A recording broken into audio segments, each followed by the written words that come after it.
বলছে বাবা আমাদের মারো মারো, কিন্তু আমাদের গোরস্থানে বোমটা কেন মারলো? সকলের সামনে আমি থাকবো, মারও আমি খাবো ভাইজানের হাতে। তৃণমূলি যিনি মার খাইছি আর আমি ভাইজানের যিনি মার খাবো, তো কি আছে? আমার মেয়েরা আবার কানের দুল ছিঁড়ে নেছে। আমরা খুশি, নওশাদ সিদ্দিকীর জন্য আমরা খুশি, কিন্তু করতাম আমরা তৃণমূল যে আমার যে এত একটা বড় অপমান করেছে, সে অপমানটা আমি কারোর কাছে বলতে পারবো না। করেও তৃণমূল করেও সম্মান পাইনি। রাস্তাঘাটে দুধছেই, কথাবার্তাটা ঠিলের মেরে নানান রকম বলছে, মুখ বন্ধ করে আছি। টিএমসি করার পরে ভোট আসছে, আমার ঘরের বাড়ির সামনে বোম মারে। আমার স্বামীকে জিজ্ঞেস করে ওই যে মেম্বার, ওরা সবাই মিলে কিছু না হলো 50টা বোম বাস্টিং করে।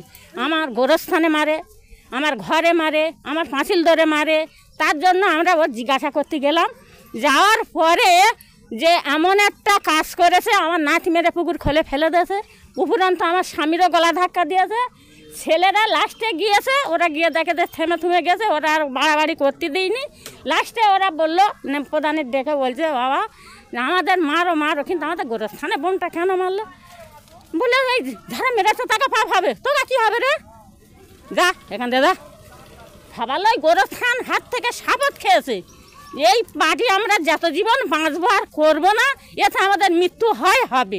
আমরা যখন ভাইজান নিয়েছে আমরা ভোট দিই না, আজ ক বছর ভোট দিতে দেয় না বা ভোট দিতে পারি না খুশি মতো, আমাদের ভোট দিতে দেয় না। আজকাল ফের হুঁকনি দেশে ভোট দিতে দেবে না। আমার বলেছে মেয়েরা আমার নাকি অনেক বিচ্ছিরি ভাড়ায় বলেছে আমার চালতা গাছতলায় ফেলে রাখবে। তার জন্য আমি বলেছি সকলের সামনে আমি থাকবো, মারও আমি খাবো ভাইজানের হাতে। তৃণমূলি যিনি মার খাইছি আর আমি ভাইজানের যিনি মার খাবো, তো কি আছে? আমার মেয়েরা আবার কানের দুল ছিঁড়ে নেছে। কেউ কি আমার সহযোগিতা করেছে? না, আমার একদিন ডাক্তার দেখিয়েছে। তাই সেই পার্টি কী করে করতে পারি? কিন্তু আমি ইমানে মরতে চাই, ভাইজানের খুশি করতে চাই। এই যে শত বাধা পেরিয়ে আজকে নওশাদ সিদ্দিকী আবার এখানে আসছে, প্রোগ্রাম ছিল সেটা ক্যান্সেল হয়ে দ্বিতীয় জায়গায় আসছে, তার জন্য আমরা খুব খুশি করছি বা খুশি করব। আর আমরা নওশাদ সিদ্দিক চাই, আর নওশাদ সিদ্দিককে আমরা সম্মান করতে চাই আর সম্মান দিতে চাই। এখানে দেখলাম আমরা আসার সময় অনেকে বিজেপি করে, তাদেরকে কেউ কিছু বলে না, শুধু আইএসএফ এর? হ্যাঁ, ও বিজেপির বলবে না, সিপিএনের বলছে তুমি ভোট করো। আর আমাদের একটা টার্গেট আছে, কার? ভাইজানে। এটাও দরকার ওরা বলছে। ভাইজানকে বেশি ভয় পাচ্ছে ওরা? না, ওরা ভাইজান দেখে ওরাই ভয় পাচ্ছে, তার জন্য বাধা বিঘ্ন দিচ্ছে। আমরা এই বাধা বিঘ্ন মানবো না, আমরা সচেতনভাবে সামনে এগিয়ে যাওয়ার চেষ্টা করবো। আপনারা তো মহিলা, গ্রামে দেখছেন কেমন সাড়া আছে ভাইজানের? মহিলা ভালো, খুব ভালো, একান্ত ভালো। হ্যাঁ, মা বোন ভাই বেড়াদাররা সবাই ভাইজানকে চাইছে। আদব এই 200 ক্লাসে কয়েকটা লোক আছে, এরাই হুঁকুনি দিচ্ছে, তা হুঁকুনি মানবো না। আমরা এ বাধা ঠেলে যাবো সামনে। এবার ভোট দেবেন যত বাধা? হ্যাঁ, তাও তো দিতে দেবে না বলছে। ভোট দিতে আমার বাড়িতে মানা করে গেছে আমার স্বামীর কাছে। তৃণমূলের নাম্বার আমিরুল, সে টিএমসি করে। কোন পদে আছে জানা? এখন ওই নাম্বারই পদে আছে। আমিরুল বলেছি। সে কি বলছে? সে বলছে তোমরা টিএমসি ভোট তুমি দেবে বলেছো ভাই, তা তোমরা ভোট দিতে হবে না, আর তোমরা জাতি হবে না, যেও না। ভোট দেওয়া তো সবার অধিকার, কেন এরকম বলছে? ওই তো ভয় পাচ্ছে আমাদের দেখে, যে ওরা ভাইজান করবে, ভাইজানের ভোট আটকাবে, আর কারোর ভোট আটকাবে না।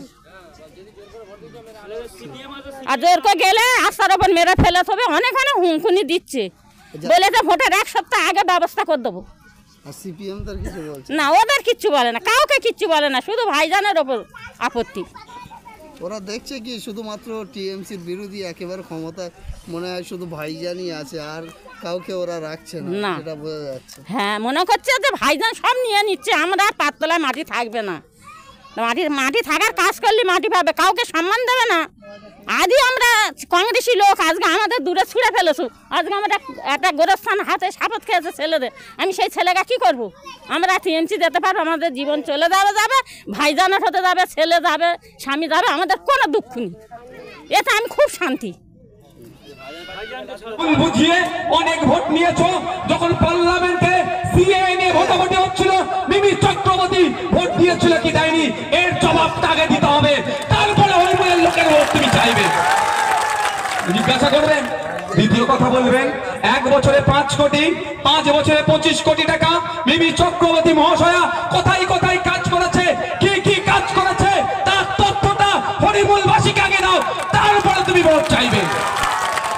আপনাদের দেখার রাইট আছে, আমি ভাঙড়ের বিধায়ক, আপনাদের পাশেই তো। আমাকে নিয়ে তৃণমূল অনেক কথা বলে, আমি আমার ভাঙড়ের বাসীকে আশ্বস্ত করেছি 5 বছর শেষ হবে, আমি 5 বছরের এমএলএ ল্যাডের টাকা নিয়ে কোথায় কোথায় কি খরচ করেছি টোটালটাই খামে ভরে ভাঙড়ের সমস্ত বাড়িতে আমি পৌঁছে দেব। পারবে পারবে ভবদারা, পারবে মিমি চক্রবর্তী মহাশয়েরা, পারবে অভিষেক ব্যানার্জি, পারবে মমতা ব্যানার্জি? এরা পারবে না, কারণ এরা তো কাটমানি খেয়ে বসে আছে। 100 টাকার কাজকে 500-700 টাকা দেখি ওখান থেকে মাল খেয়েছে। সেই যখনই বলবে এই কাজ করেছি, সেটা ধরে দেওয়ার ক্ষমতা অন্তত আমার হয়ে গেছে। এখন এমএলএ তো সব কোথায় চুরি করা যায় সেই লাইনগুলো আমি অন্তত দেখে নিয়েছি, বুঝতে পেরেছেন তো আমি ধরে দিতে পারবো, এটা করবে না। এমপির কাজ কি তো ডেকে নিয়ে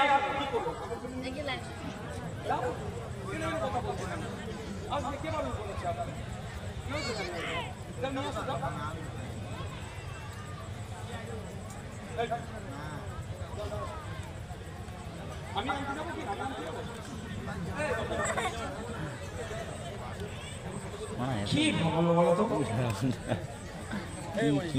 একটা এমপির কাজ একটু আপনাদের জানতে হবে। সর্বপ্রথম এমপির আমরা মনে করি 3টে গুরুত্বপূর্ণ ভূমিকা থাকে। প্রথম ভূমিকা, এই লোকসভার মধ্যে মানুষের চাওয়া পাওয়া অভাব অভিযোগগুলো পার্লামেন্টে উত্থাপন করা। কি অভাব অভিযোগ?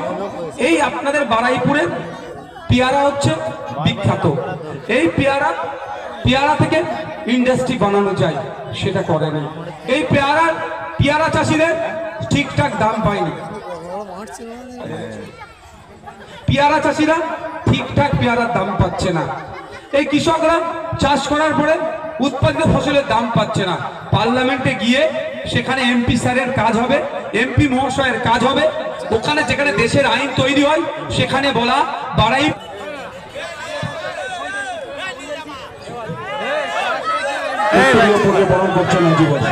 আবাদে না কিছু বলে না, কিছু বলে না, থাকো যা পারে